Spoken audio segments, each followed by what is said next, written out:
A little girl had no money to get on Jeffrey's bus, so he turned her away. When he got home, he saw her picture on Facebook and was shocked senseless by what he discovered. "No, little girl, you can't get in without the money.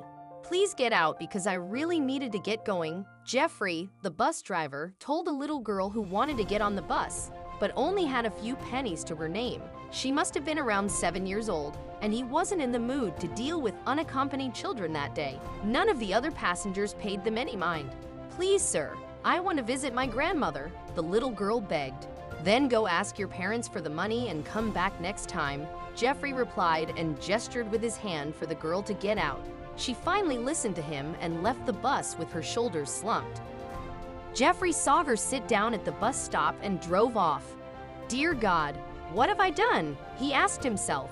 He finished his route and went home for the night, greeting his wife, Greta, and sitting down on the couch to rest. He placed his feet on the coffee table, turned on the TV, and got his cell phone out.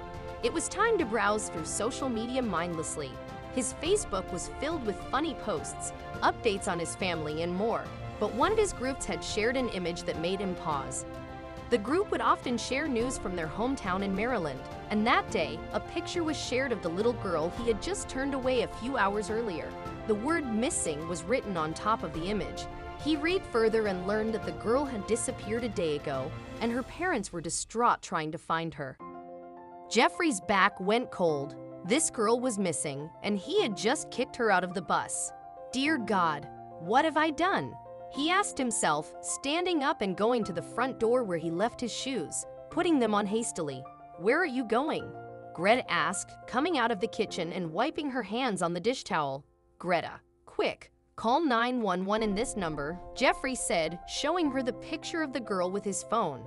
"I saw this girl at a bus stop earlier, and I turned her away because she didn't have enough money.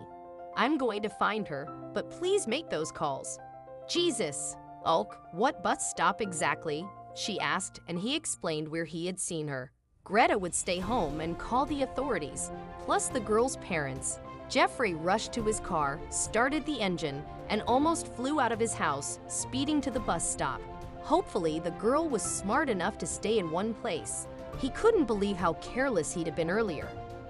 She was a little girl all alone. Of course, something was wrong. As he drove frantically to the bus stop, Jeffrey vowed to be more careful in the future, especially when it came to children. Finally, he got closer and saw a tiny silhouette sitting on the bench right where he had left her. Thank God, he breathed to himself, parking right in front of her and getting out. "Girl, you're still here." "Thank heavens." "Yes, sir. No other drivers let me on the bus," the little girl replied from her spot on the bench, swinging one of her feet and looking at the concrete floor. Jeffrey took a deep breath, trying to calm himself, and decided to talk to her gently. "What's your name?" "Sarah," she responded. "I'm not supposed to talk to strangers." "That's right, but I promise I won't get close to you." "Tell me, Sarah, did you know that your parents are desperately looking for you?" "They are? Well, the little girl trailed off. "Did you escape from home? Where were you going?" Jeffrey continued to ask. "I was going to Grandma's house. My mom wouldn't let me go, but I wanted to see Gram," Sarah answered, pursing her tiny lips. Jeffrey smiled. At least she didn't run away for real. "Your folks are searching for you, and they'll be here soon, hopefully. I'm going to stay until they come, all right?" he assured her, and the little girl gave him a small smile. "You really should have brought money, though." Sarah laughed aloud, and Jeffrey was delighted to hear such a sound. A few minutes later, the police and another car approached them. A woman got out of the vehicle and rushed towards Sarah. The little girl got up and ran to her, yelling, "Mommy." The police officers approached Jeffrey and asked him about his wife's call. He told them the entire story and how he regretted not letting her on the bus, so he came to find her. Sarah's parents thanked him for making those calls, and he felt like a small-town hero for the first time in his life. From then on, Jeffrey helped anyone short on cash that got on his bus, and he always watched out for the kids that were alone.